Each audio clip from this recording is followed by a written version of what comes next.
Students, whatever homework is given to you, you have to submit it on the very next day between 8 am to 1 pm to the given WhatsApp number, and it is compulsory to submit your homework as your attendance will be marked on the basis of your submission.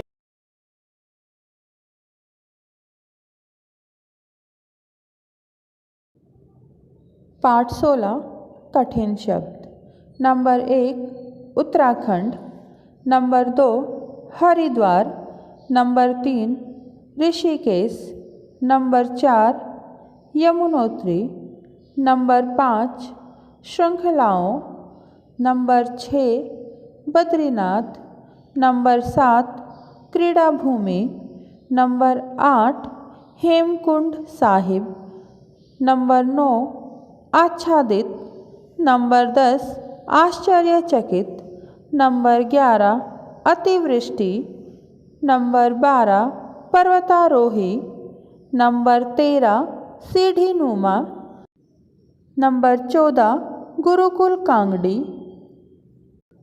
Number 15 विविधताओं। बच्चों, अब हम पाठ में आए मौखिक प्रश्नों के उत्तर समझते हैं। प्रश्न 1, हिमालय के प्राकृतिक सौंदर्य का वर्णन अपने शब्दों में कीजिए। उत्तर, हिमालय का सौंदर्य तो शब्दों की सीमा में बांधा नहीं जा सकता। इस पर्वत को हम देवताओं का स्वर्ग कहें, ऋषियों का तपोवन कहें, प्राकृतिक सुषमा का खजाना कहें, उत्तर का प्रहरी कहें या संसार का सौंदर्य कहें तो कोई अतिशयोक्ति नहीं होगी। प्रश्न 2, उत्तराखंड राज्य किन किन राज्यों की सीमाओं से घिरा है? उत्तर, उत्तराखंड की सीमाएं जहां एक ओर उत्तर प्रदेश और हिमालय की सीमाओं को छूती हैं, वहीं दूसरी ओर चीन की सीमाएं भी उत्तराखंड राज्य को स्पर्श करती है। प्रश्न 3, उत्तराखंड राज्य के प्रमुख तीर्थ स्थल कौन कौन से हैं? उत्तर, यहाँ के प्रमुख तीर्थ स्थल हरिद्वार, बद्रीनाथ, केदारनाथ, गंगोत्री और यमुनोत्री हैं। प्रश्न 4, पर्वतों की रानी किसे कहा जाता है? उत्तर, पर्वतों की रानी मसूरी को कहा जाता है। बच्चों, अब हम पाठ में आए लघु उत्तरीय प्रश्नों के उत्तर समझते हैं। प्रश्न 1, लेखक ने हिमालय को किन किन नामों से संबोधित किया है?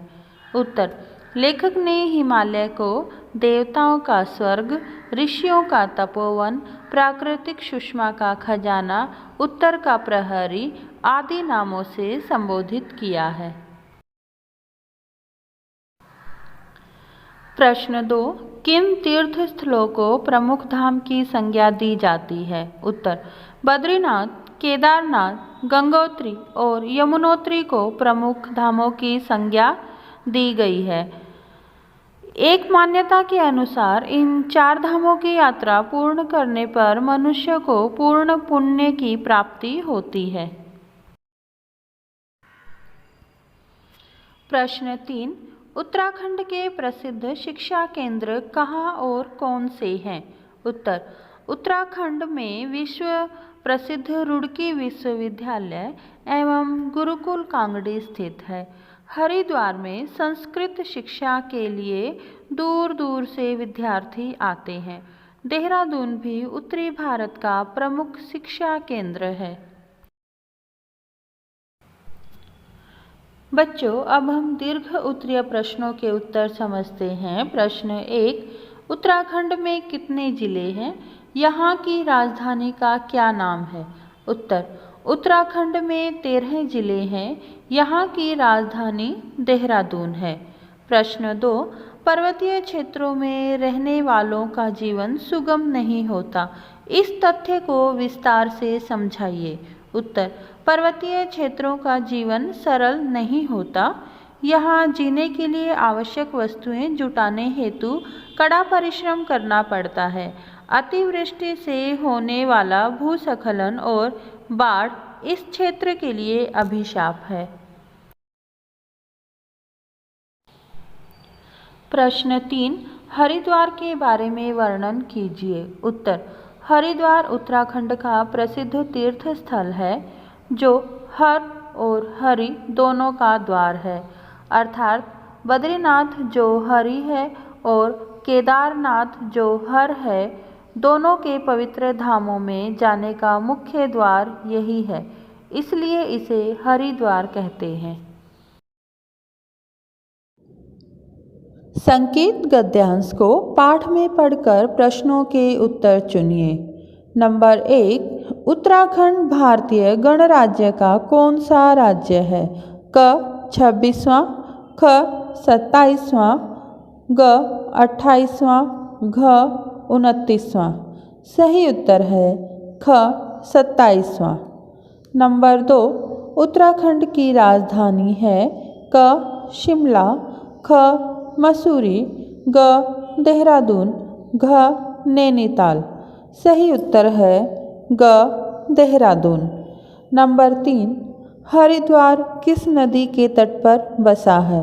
क यमुना, ख गोदावरी, ग गंगा, घ सरस्वती। सही उत्तर है ग गंगा।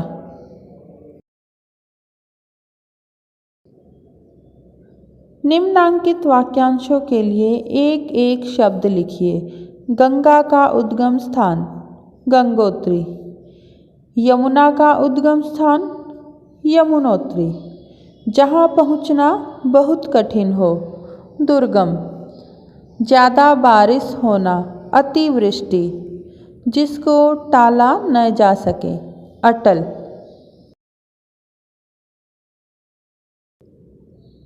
विस्मयादिबोधक हर्ष, लज्जा, प्रेम, घृणा, शोक, आश्चर्य, ग्लानि आदि भावों को प्रकट करने के लिए जो शब्द प्रयुक्त किए जाते हैं उन्हें विस्मयादिबोधक अव्यय कहते हैं। जिन शब्दों के द्वारा हर्ष, लज्जा, प्रेम, घृणा, शोक, आश्चर्य आदि भाव को प्रकट किया जाता है उन्हें विस्मयादिबोधक अव्यय कहते हैं। विस्मयादिबोधक अव्यय हमेशा वाक्य के आरंभ में प्रयोग किए जाते हैं। निम्नलिखित विस्मयादिबोधक अव्ययों से वाक्य बनाइए। नंबर 1, अच्छा। अच्छा, तुम यहाँ बैठे हो। नंबर 2, अरे। अरे, तुम कब आए। नंबर 3, सावधान। सावधान, आगे गहरा नाला है। नंबर 4, हाय। हाय, मैं बर्बाद हो गया। नंबर 5, वाह। वाह, कितना सुंदर चित्र है।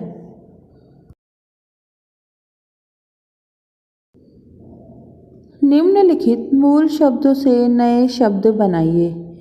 विद्या, विद्यालय, विद्याहीन, विद्वान। गंगा, गंगा जल, गंगा नहर, गंगोत्री।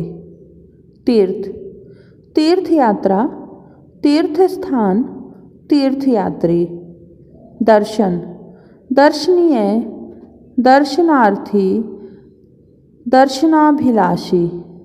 जन्म, जन्मांतर, जन्मांत, जन्मपत्री। पर्वत, पर्वतीय, पर्वतराज, पर्वतारोही।